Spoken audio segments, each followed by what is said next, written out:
Olá, meus caros alunos, bem-vindos a mais uma aula do curso de antibiótico terapia do professor Sérgio Araújo. E hoje nós podemos ver aqui na tela, já temos o título da aula 2, ela se chama Uso Racional de Antibióticos. Deixa eu mudar a tela para que possamos conversar melhor. Mas o que é preciso fazer para usar racionalmente o antibiótico? Será que existe uma cartilha, uma metodologia para usar racionalmente os antibióticos? Ou será que existem medidas em que, se tomadas, o uso do antibiótico vai ser irracional? É isso que a gente vai ver na aula de hoje. Então vamos voltar aqui para a tela para prosseguirmos com a aula. Então, inicialmente, deixe eu me apresentar. Eu sou o professor Sérgio Araújo, eu sou graduado em farmácia pela Universidade Federal do Rio Grande do Norte. Também tenho mestrado e doutorado em Biologia Molecular e Bioquímica, também pela UFRN.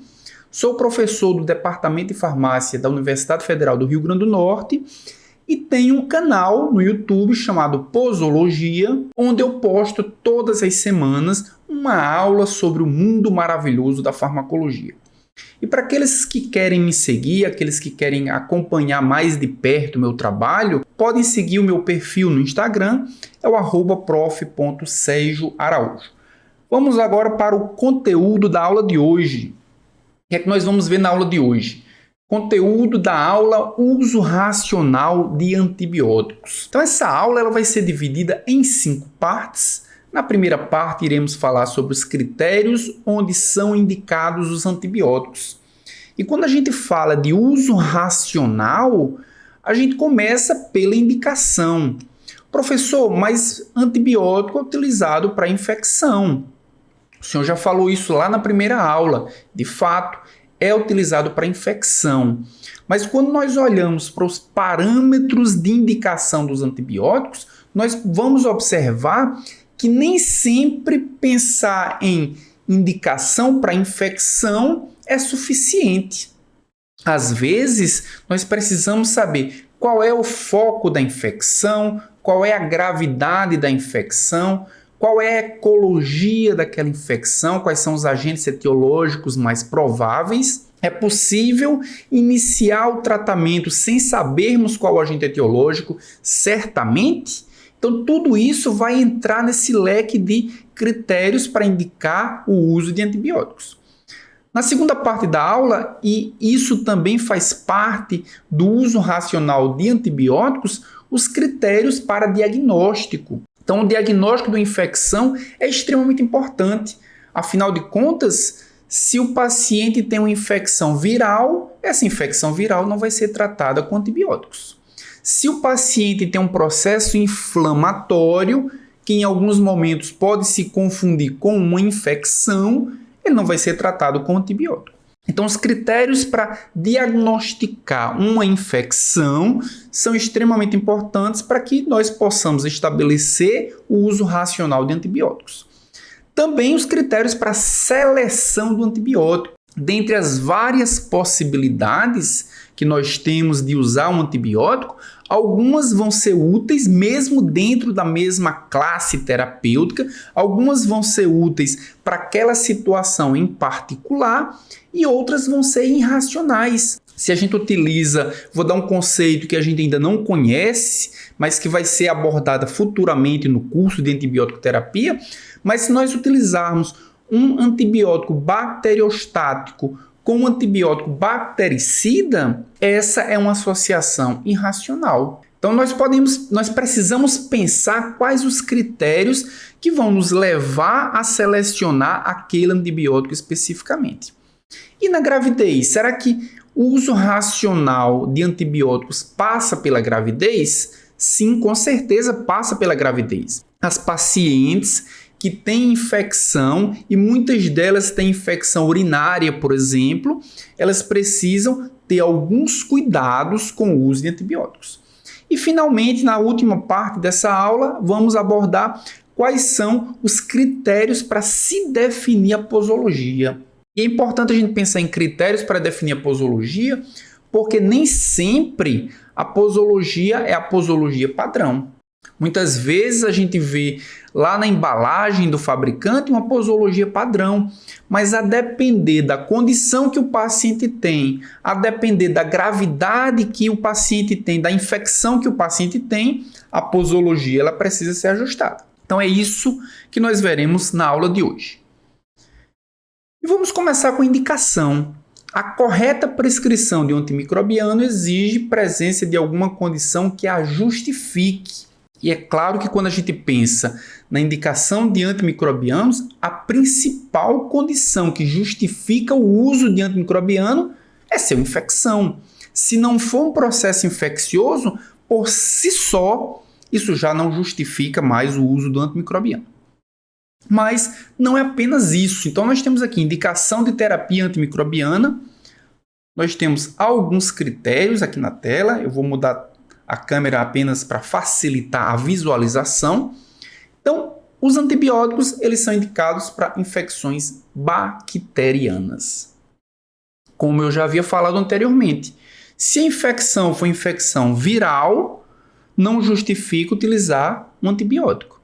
Se o processo for um processo inflamatório, o uso do antimicrobiano, do antibiótico, ele também é completamente descartado. E aí na sequência tem indicados para infecções bacterianas sobre os quais tenha ação. E esse final é extremamente importante. E é importante por quê?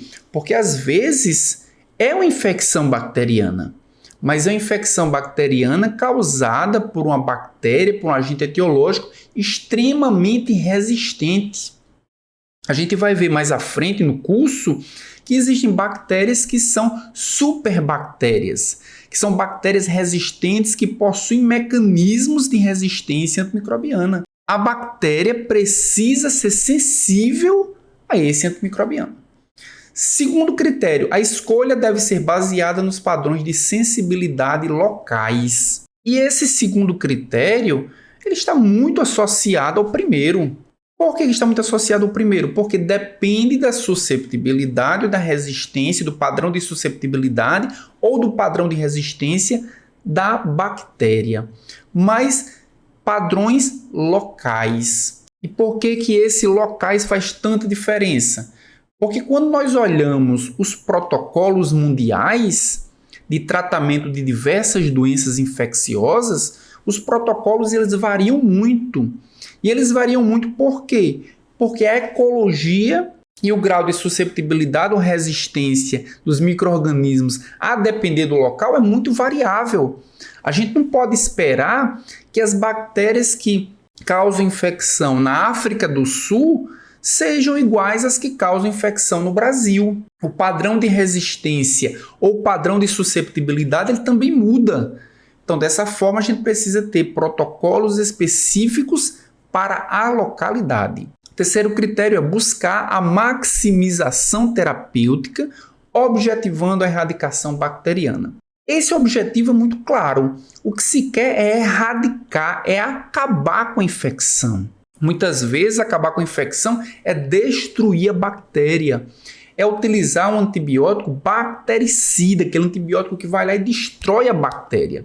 Mas, às vezes, erradicar com a infecção significa utilizar um antibiótico bacteriostático, quando o paciente ele tem uma imunocompetência e diminuir o processo de multiplicação bacteriana já é suficiente para que aquele paciente possa resolver a infecção. O próximo critério é identificar possíveis portas de entrada. E por que identificar possíveis portas de entrada é tão importante? Porque, às vezes, a identificação da porta de entrada nos dá indícios de um possível agente etiológico causando aquela infecção. Um exemplo bem claro é quando o paciente vai fazer uma extração dentária, por exemplo, e aquela extração dentária ela sofre um processo infeccioso e aquela bactéria, ao cair na corrente sanguínea, por N motivos, ela coloniza as válvulas cardíacas, causando uma endocardite infecciosa. Mas no coração ou no sangue não é para ter bactérias circulantes. Então, a bactéria que está no coração, ela veio dessa incisão odontológica. Então, o que a gente espera é que a provável bactéria seja uma bactéria da mucosa oral. Não tem como ser diferente. A provável porta de entrada nos vai dar indícios de qual agente etiológico provável está causando aquela infecção. Nosso próximo critério é administrar os antimicrobianos na dose certa. O que é que a gente viu na aula passada? A gente viu que o antimicrobiano tem biodisponibilidade diferente, ele chega na corrente sanguínea, ele se torna disponível para agir no agente infeccioso, ele vai atingir uma concentração máxima. E essa concentração máxima, quanto maior ela for em relação à concentração inibitória mínima, melhor. Então, quando o antibiótico é dado numa dose menor do que o padronizado, esse antibiótico pode nunca atingir a concentração máxima. Ele pode sempre estar no nível próximo da concentração inibitória mínima. Isso poderá provocar o crescimento daqueles agentes que sejam mais resistentes ao antibiótico. Também por duração apropriada. Normalmente, depois de 3 ou 4 dias de tratamento com antibiótico, o paciente vai se sentir clinicamente bem melhor. Mas isso não significa que a infecção foi resolvida. Muitas vezes ele precisa prolongar esse tratamento, um protocolo estabelecido para que 95 a 99% dos pacientes se curem com aquela dose naquele tempo ajustado no protocolo. E também se for administrado precocemente. Infecções mais leves, que são aquelas que são reconhecidas precocemente e o tratamento é iniciado precocemente, tem uma chance de resolutividade bem maior, né? E também coletar o material biológico para tentar isolar o micro-organismo e avaliar sua sensibilidade ao antimicrobiano. Isso muitas vezes é essencial. É coletar o material que se está infectado, testar se há crescimento bacteriano e se houver crescimento bacteriano, qual é o nível de suscetibilidade daquele micro-organismo aos agentes antimicrobianos testados. Para que nós possamos pensar no uso racional de antibióticos, nós precisamos pensar no diagnóstico da doença infecciosa. E aí nós temos 3 caminhos para que esse diagnóstico seja bem feito. Primeiro é o diagnóstico clínico. Às vezes o processo infeccioso ele é claramente diagnosticado apenas pelos sintomas clínicos, uma anamnese, o exame físico. Muitas vezes conseguem identificar claramente que é um processo infeccioso, não sendo necessário outras medidas. Quais são os exemplos dessas infecções que são diagnosticadas apenas clinicamente? A tonsilite bacteriana é um exemplo, infecção de garganta, faringite. Muitas vezes a faringite é diagnosticada apenas clinicamente. É observado as tonsilas avermelhadas ou aparecimento de secreção ou os sintomas característicos de uma infecção bacteriana. A erisipela e a celulite são infecções de pele. Então, a observação, o padrão de crescimento bacteriano, os sintomas apresentados pelo paciente para essas infecções é suficiente para que o paciente seja diagnosticado com uma infecção. Mas alguns processos infecciosos, apenas anamnese e exame físico não é suficiente. Às vezes é necessário se fazer exames complementares. É o caso, por exemplo, da pneumonia. Não é apenas a sintomatologia que é parecido com outras infecções ou parecido até com outras doenças respiratórias não infecciosas, há necessidade de se utilizar um exame de imagem para observar se há crescimento, para observar se há produção de secreção no pulmão. Assim como no líquor, há necessidade de se fazer um exame bioquímico do líquor para saber se há bactérias crescendo e se isso é compatível com a meningite, por exemplo. Mas existem ainda processos infecciosos que precisam se identificar o agente etiológico. Não é suficiente apenas o padrão sintomatológico ou os exames complementares, mas a necessidade de se identificar o agente etiológico, uma vez que, na maioria das vezes, aquelas doenças infecciosas apresentam semelhanças entre si, mesmo sendo originadas a partir de agentes etiológicos diferentes. Também um padrão de sensibilidade, de susceptibilidade ou de resistência àquele antimicrobiano. É o caso, por exemplo, de infecção do trato urinário quando há falha terapêutica. Há necessidade de se identificar qual é o agente etiológico, esse agente etiológico ele é susceptível, ele é resistente àqueles antimicrobianos que eu estou testando. Ou, no caso de endocardite, a evidência de uma hemocultura positiva. Não tem como o paciente ter uma endocardite se não existe bactéria circulando no sangue. E aí nós podemos ter agora, para que a gente possa estabelecer o uso racional de fato do antimicrobiano, do antibiótico, estabelecer quais são os critérios para se escolher o antibiótico.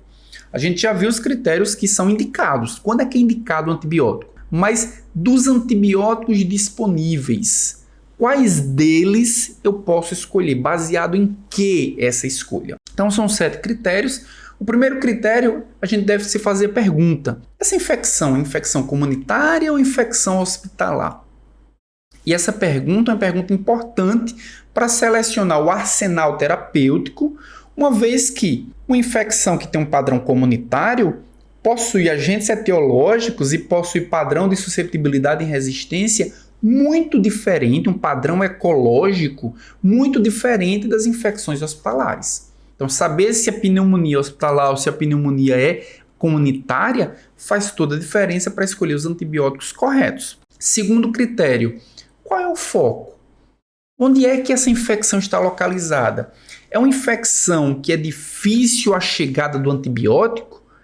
É uma infecção no sistema nervoso central, que o antibiótico precisa passar as barreiras hematolicóricas? É uma infecção no coração? É uma infecção no interior do osso, do tecido ósseo, onde o antibiótico vai ter dificuldade para chegar? Todas essas perguntas precisam ser respondidas para a seleção do antibiótico correto. Afinal de contas, não adianta o antibiótico ele ter um espectro de ação para aquelas bactérias que estão causando a infecção e não conseguir chegar no foco na concentração inibitória mínima. Vai continuar crescendo. O próximo é: qual é a faixa etária do paciente? É uma criança? É um idoso? É um adulto? Tudo isso vai fazer diferença para a seleção do antibiótico. Quais as condições predisponentes? O paciente tem alguma predisposição genética? O paciente tem alguma mudança anatômica que faça com que o antibiótico se comporte farmacocineticamente ou farmacodinamicamente diferente? Qual a gravidade da infecção? A gente viu na aula passada que as infecções graves, a via de administração tem que ser endovenosa. Então, será que a infecção leve a gente pode administrar por via oral? Será que a dose ou a frequência ou a posologia vai ser uma posologia adequada para o paciente administrando por via oral controlar aquela infecção? Então, a gravidade também faz toda a diferença. Como estão as funções hepáticas e renal? A gente viu na aula passada também que alguns antibióticos eles causam hepatotoxicidade. Alguns antibióticos causam nefrotoxicidade. Se o paciente já tem suas funções hepáticas e renais comprometidas, administrar um medicamento que vai comprometer ainda mais suas funções irá certamente prejudicar o paciente. E em pacientes do sexo feminino, verificar a gravidez. E a gente já entra exatamente nesse tema. Será que todos os antibióticos podem ser utilizados na gravidez? Como é que é o uso de um antibiótico para uma paciente grávida? Então, para isso, a gente separa, a gente classifica os antibióticos de acordo com o grau de risco para a paciente grávida.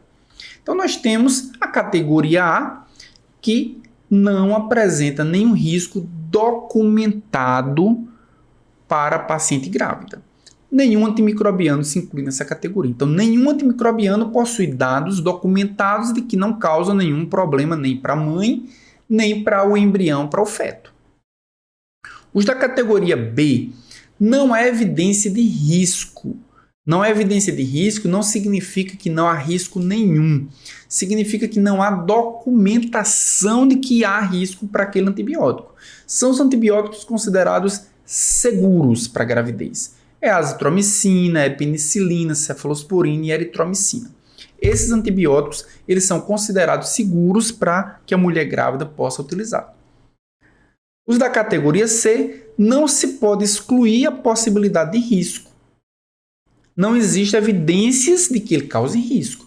Mas como ele causa risco em outros modelos, que não humanos, modelos animais, por exemplo, não se pode excluir o risco. Consequentemente, são antimicrobianos para serem usados com cuidado. É o cloranfenicol, é a fluoroquinolona, claritromicina e também a vancomicina. Os da categoria D, há evidência de risco fetal.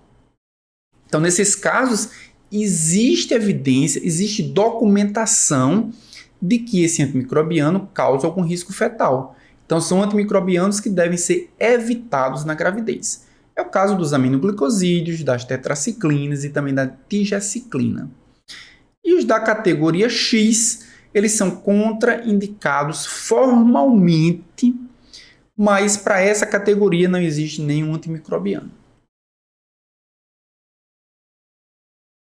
Bem, definindo a posologia, quais são os critérios que a gente utiliza para definir a posologia para o tratamento com antimicrobianos? Então, existem algumas etapas que a gente precisa seguir.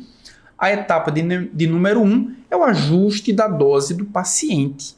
Então, primeiro você precisa ajustar a dose não apenas pelo padrão, mas pela condição do paciente. Se o paciente tem disfunção hepática, se o paciente tem disfunção renal, se o paciente faz alguma hemodiálise ou diálise peritoneal que vai retirar o antibiótico de circulação.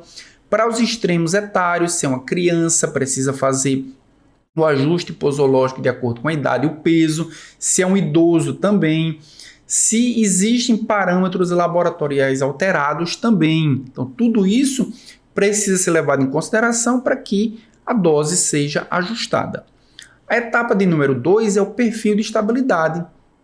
Considerar o perfil de estabilidade da solução, inclusive qual a segurança infusional. Se eu vou determinar a posologia e o paciente vai fazer uso de um fármaco que é administrado diretamente na veia, qual é a velocidade que ele vai infundir esse antibiótico? Qual é a dose, qual é o volume que ele vai infundir? Então, a gente tem um exemplo, vancomicina, por exemplo, administrar lentamente em 1 hora para não ocasionar síndrome do homem vermelho. A gente vai ver quando estivermos falando de vancomicina, aqui no curso de antibiótico terapia, vamos falar dessa síndrome que é bastante frequente para o uso da vancomicina. Etapa 3, duração conforme a gravidade. A gente viu na aula anterior, na primeira aula, que o antibiótico vai a depender da gravidade, ele precisa não só apenas ser escolhida a via de administração, mas também a velocidade, a posologia, a frequência do antibiótico para que aquela infecção seja controlada o mais rapidamente possível. Só que, ao se definir a posologia, também precisa ser levado em consideração a comodidade para os envolvidos, né? Para os enfermeiros, para o cuidador, para o paciente. Então, a posologia precisa ser administrada ou precisa ser adaptada à condição da infecção, mas à condição também dos envolvidos. A etapa 4 é a seleção da via de administração, considerar se há ou não necessidade de absorção sistêmica, se a infecção ela é localizada, precisa se administrar por uma via tópica, se ela é sistêmica, pode se administrar por via parenteral ou por via oral. Qual é o foco da infecção? É o sistema nervoso central, são os ossos, é o ouvido médio, é o fluido peritoneal. Se eu preciso entender, se eu sei qual é o foco que o antibiótico precisa atingir, a posologia muitas vezes vai definir a chegada numa quantidade correta ou não naquele local da infecção. E a etapa 5 é a forma de preparo. Muitas vezes o antibiótico ele vem na forma de um poliofilizado. Muitas vezes o antibiótico vem para ser misturado, para ser preparado com diluente específico naquela quantidade específica e tudo isso precisa ser orientado na hora da administração. Então, ao fazer a prescrição, apontar a forma de preparo do antimicrobiano, inclusive descrevendo o diluente para reconstituição. Então são 5 as etapas para que a posologia do antimicrobiano ela seja definida. A gente finalizar essa nossa segunda aula do curso de antibiótico terapia, a gente vai fazer algumas perguntas, né? As 3 perguntinhas que a gente está fazendo aqui no final da aula. Em que circunstância o antibiótico pode falhar? Então a gente viu que o antibiótico possui algumas características farmacocinéticas, algumas características farmacodinâmicas.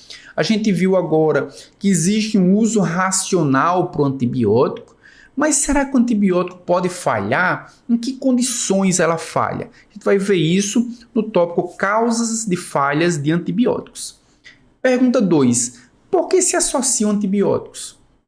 Eu já posso puxar essa primeira pergunta. Será que se associam os antibióticos porque antibiótico terapia falhou? Será que existem outras razões para isso? A gente vai ver nos objetivos de combinação de antibióticos.